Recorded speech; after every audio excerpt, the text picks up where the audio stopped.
Crédit Agricole, toute une banque pour vous.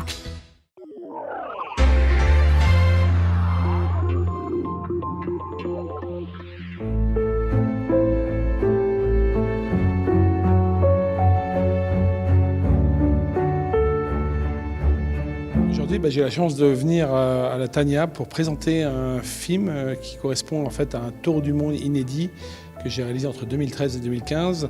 Un tour du monde sur un petit catamaran de sport, une espèce d'Hobbycat, comme on voit au bord des plages, qui est dépourvu de toute technologie, pas de cabine, pas de protection, pas de GPS, pas de météo, et avec un choix radical d'aller faire le tour du monde, comme ça, le premier tour du monde sur un voilier non habitable. Et ce film raconte en fait, avec la caméra embarquée, toute l'aventure en 70 minutes de tout ce que j'ai pu vivre, avec les chavirages, avec les échouages, avec les galères, avec aussi les bons moments, parce qu'il y en a eu. Mais voilà, un beau film d'aventure.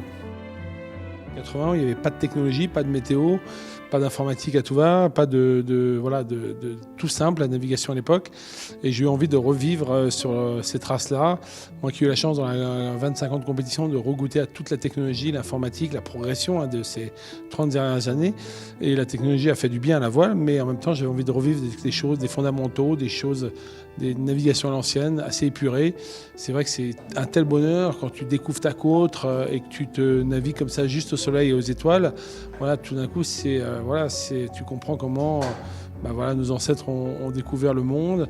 Et finalement, je me positionne plus comme un explorateur qu'un régatier moderne aujourd'hui, quoi. J'ai la chance d'être le président fondateur de l'association The Sea Cleaner, qu'on voit un petit peu justement à la fin du film, puisque c'est la transition aujourd'hui de ces 10 ans d'aventuriers vers le monde écologique. Et aujourd'hui, on a travaillé dur avec l'équipe de The Sea Cleaner pour mettre au point un bateau qui va être le premier grand navire au monde à aller chercher les plastiques en mer de manière assez significative, puisqu'on va pouvoir récolter 8 à 10 000 tonnes de plastique par an. Et donc, on est dans une phase encore de mise au point du bateau. Et on pourra assister au lancement en 2023 de ce magnifique navire, sachant qu'il en faudra évidemment quelques centaines pour aller dépolluer l'intégralité des déchets dans les océans. Je crois que les montagnards et les marins ont toujours été très proches. Ils ont les mêmes valeurs par rapport à la protection de la nature, l'écologie.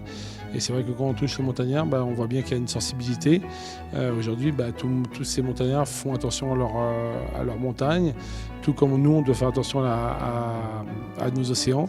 Et puis un déchet plastique qui est jeté ici dans la vallée, on sait très bien qu'il finit dans le ruisseau, dans la rivière, dans le fleuve, et il finit toujours à la mer. Donc tout le monde doit être concerné par ce problème-là, y compris quand on est loin de la mer.